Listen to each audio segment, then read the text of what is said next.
Today,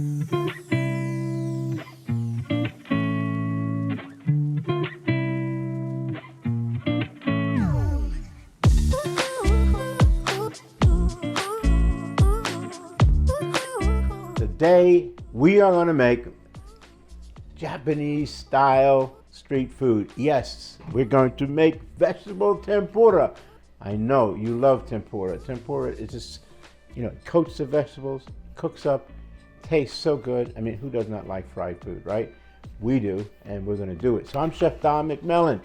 Got a long history of cooking, over 6 decades, traveled around the world, visited many different beautiful cities and countries, and tasted so much food, and actually learned a lot of cooking techniques from people that live there and from some of my teachers, some of my mentors.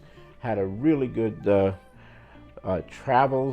Was on the Anton Bruun, where we were exploring the International Indian Ocean Expedition, explored all over the Indian Ocean, traveled to those countries and learned so much. I want to share them with you. So without further ado, hit us on the like button.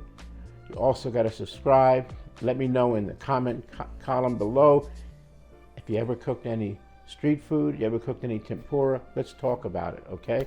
And we're going to go ahead and get started. Very simple recipe I have for you.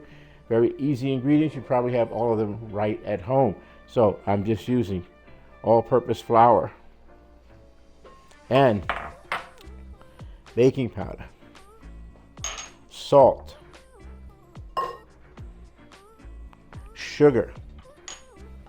All of these are going to cause it to puff up and just be so nice and fluffy and tasty, and it's going to coat the vegetables as it's cooking. And we're cooking with hot canola oil, okay? You can use peanut oil as well. That's also a great oil to cook with. All right, water and vegetable oil. We'll mix all of these ingredients together. And after we mix them together, we're going to let it set. You can put it in the refrigerator, let it chill a little bit. 15 minutes is about all you really need to do. Let me go ahead and get this mixed up really well. And don't forget, as it's set, it'll probably thicken up just a little bit. That's pretty common with the tempura batter.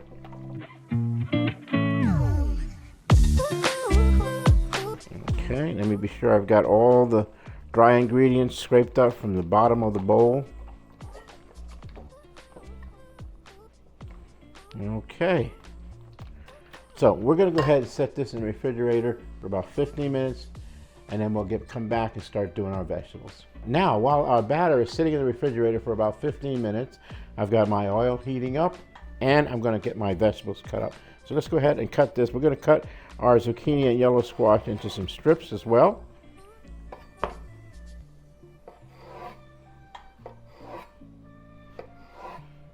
And of course, I'm leaving the green on the outside as well. So some nice strips there.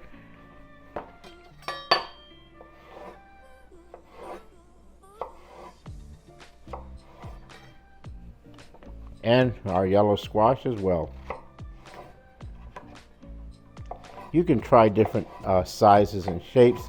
Also, remember your pot that you're going to cook it in, it has to fit in there as well. So obviously, if it's too big, it's not going to work. On the carrots, we were cutting them in a big wedge like that. So we have our carrots cut up. On our sweet potatoes, again, cutting them in a wedge, just like this.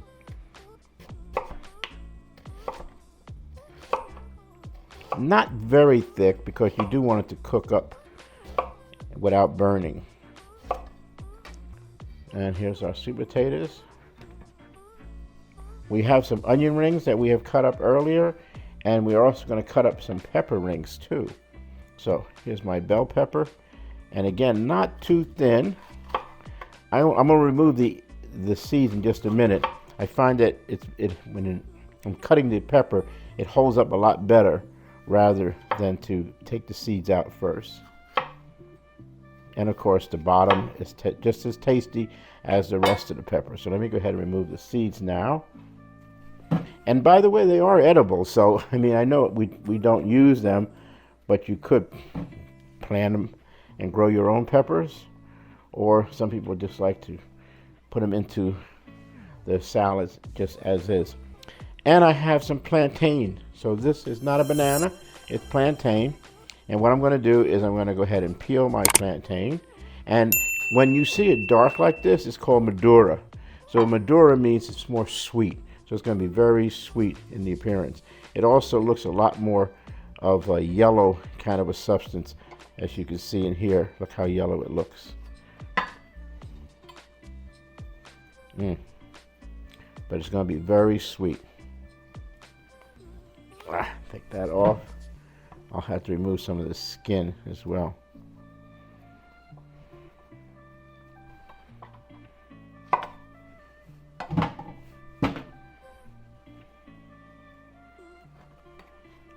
Okay. And we'll cut it at a wedge.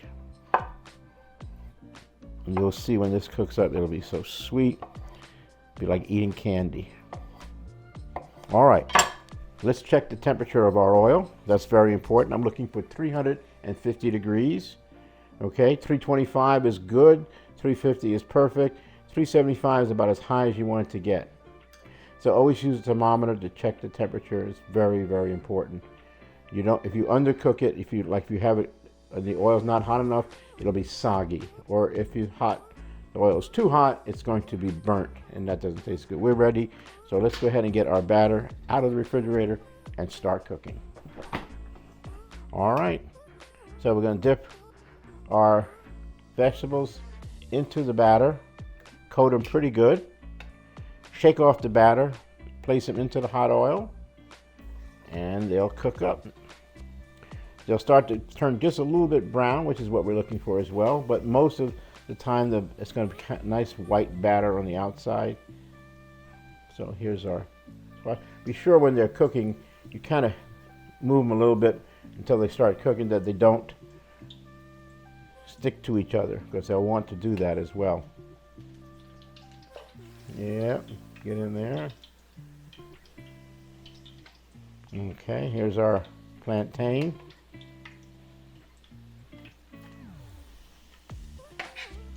Be careful when you put them in. Don't just splash them, because you don't want to backsplash. That would be dangerous.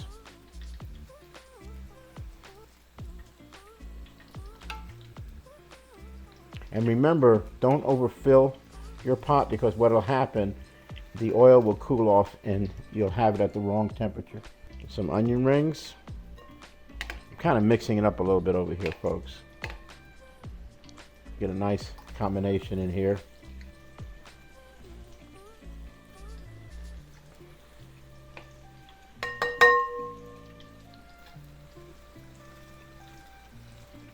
Okay.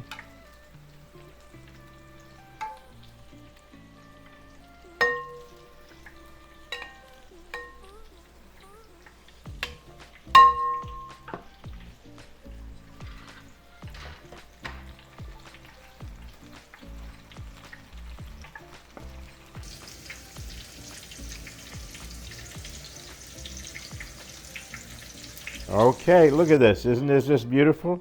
I've actually taken some seaweed and dipped it in the batter, and then look, it's crispy. It's got that umami, a little bit of saltiness, seaweed. But remember, speaking of salt, whenever you take it out of the fryer, you've got to hit it with a little bit of salt. Don't wait until the end, because then the salt will just bounce off it. You want it to stick to the hot, wonderful vegetables. So let's get in there. Onion rings are everybody's favorite, right? So let's do a little onion ring. Oh, hear that crunch? Oh, that feels good. Oh, I want to do the seaweed though. So I'm sure it's going to be great. I gotta swallow first. Oh, man. Who would have thought that you could do this with a nori sheet? Now I'm going to get the rest of this. I get that seafood kind of thing, the sea, just waking up my senses, my palate. It's doing really good. So, This is great. This is your tempura.